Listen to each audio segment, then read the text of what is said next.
Hey, what's going on, guys? It's Turin here with another Warhammer Total War online commentary. In this particular battle, I'll be playing the Greenskins, and I'm going to be facing off against the Foul Vampire Counts. So we're most likely going to see some zombies from this Vampire Lord over here, but I think the boys are up to the challenge. I know the Vampire Counts are very strong right now, but I think a very heavy infantry-focused Greenskin army can do pretty well against the zombies and, other units that they bring to the table. So let's get right into the army composition here. So kind of have a mishmash, well, I wouldn't say a mishmash, but kind of a hybrid front line of Black Orcs and Biggins. In all honesty, I think when you pair these two units together, they are some of the best kind of, they cover all your bases. The Black Orcs, for what you're paying, they're immune to psychology. They have excellent weapon strength, so they can really cut through Graveguard and can really eventually, get through the kind of the healing capabilities of the Vampire Counts. Biggins on that same coin have a bit of an anti-large bonus, and they also have 42 weapon strength. So these guys just hit like absolute trucks. And when supported by the Big Wah, which I do have back here, you can see my Shaman hiding among these Biggins right here. These guys can just be pretty unstoppable in the front line, and they're very capable of cutting through the zombie spam and other units like that. So I do like Savage Orcs, they're cool, but again, I think Biggins are just such a superior unit, and they kind of fill that similar role, so might as well go with Biggins in my opinion. And on top of that, I do have the Black Orc. I have Grimgor Ironhide just looking like an absolute thug right here. And what's nice about him is, unlike the Orc War Boss, is he's immune to psychology. So Grimgor, despite the circumstances, you can sit him in the front line and he will just lay a perpetual beatdown on those Graveguard or whatever else you have him fighting. Which is nice, because I've had several matchups where I've used like an Orc War Boss against the vampires, and I've had it terrified and driven off the battlefield, which is definitely, a huge issue. Because Greenskins, aside from Black Orcs and their elite infantry, certainly have leadership issues. So I do have the Rusty Heirs and Goblin Archers. Now I know it's a very risky thing to bring missiles against the vampire counts, as the zombie spam can be pretty strong, but what I like to do is just park a group of Biggins as well as the Orc Shaman right behind them. So as soon as zombies come down, these Biggins, they literally annihilate the zombies so quickly. You're able to pull back the Goblin Archers and get a few more volleys off and apply that perpetual pressure, which I think is pretty good. Still, you can be shut down. It doesn't always work, but from time to time it does. So on top of that, two groups of Orc Boar Boy Biggins. Again, I figured he might bring Blood Knights, which is pretty common. I personally like vampire-centric builds that are more infantry-based, but he did bring Blood Knights, so thankfully for me, these guys will be well rewarded. So only 30 weapon strength against the 39 of the Blood Knights, and the stats across the board are quite a bit lower than the Blood Knights, but they are supported by two Goblin Big Bosses, and he doesn't have any heroic units supporting these Blood Knights, as they are very expensive. So, this will definitely help a lot, and of course, I do have Foot of GORK on this Shaman. So you guys are, hopefully will be in for a treat. Let's, I don't want to ruin any surprises, but you guys stay tuned. As far as my opponent's army composition goes, he has some zombies in the front line for fodder. Not a terrible choice, but personally, I probably would have just gotten like another group of Graveguard or something, but he does have Graveguard with great weapons. Back here, it looks like, the entire line has great weapons, so he was definitely expecting some Black Orcs, and, he will be most certainly rewarded for that decision, as I do have Black Orcs.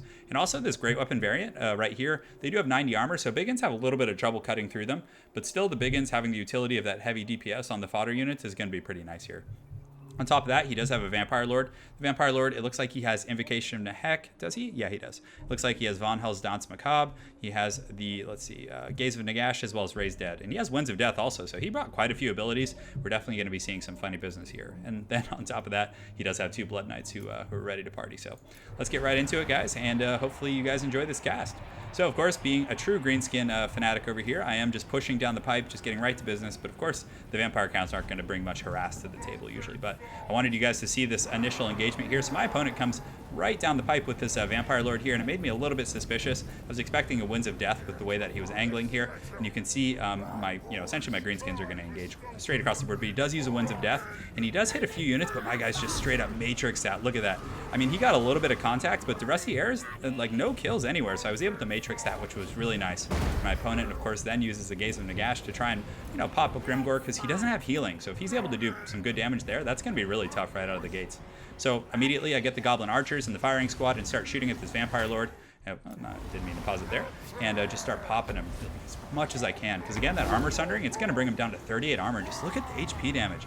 He does summon some zombies right here, probably to do some fear on the front line, or maybe lock up my Shaman or something else. And unfortunately, he does land this Vampire Lord.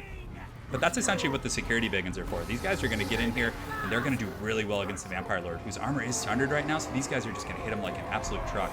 And I do, at the same time, use the Fists of GORK and collapse with my Shaman, and, this combination right here is really going to put him down. And you see, now the Goblins are able to pull back and do pretty well for themselves.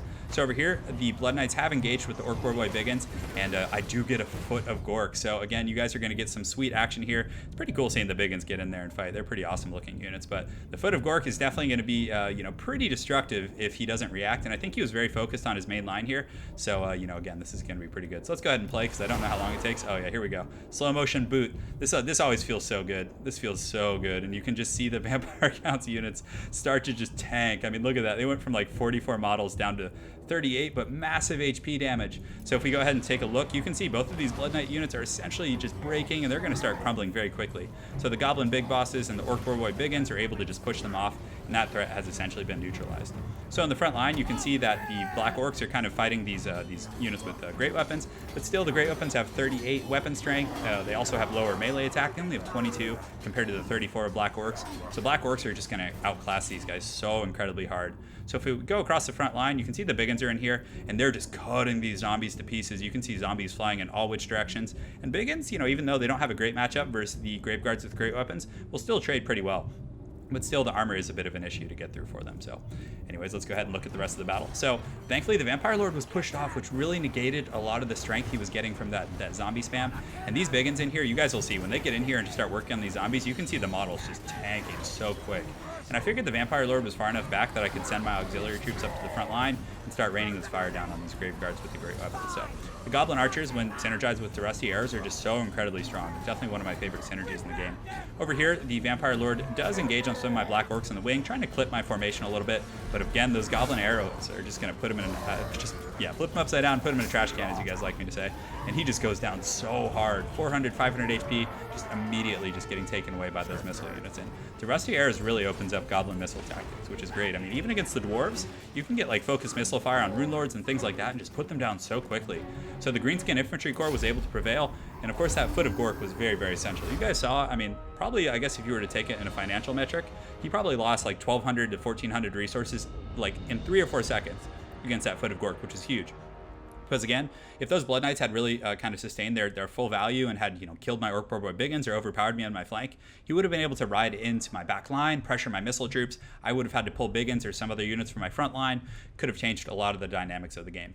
Also, that Vampire Lord got a little bit overzealous. It took a ton of damage early, and he wasn't able to get the full value out of the zombie spam. So let's go ahead and take a look. And yeah, Biggins and Black Orcs, just huge performers, as you can see. And the Biggins, they did their job. They fought the Blood Knights. And yeah, 16 and 10 kills for how much you're paying for these guys is definitely not worth it, you know, in any sense.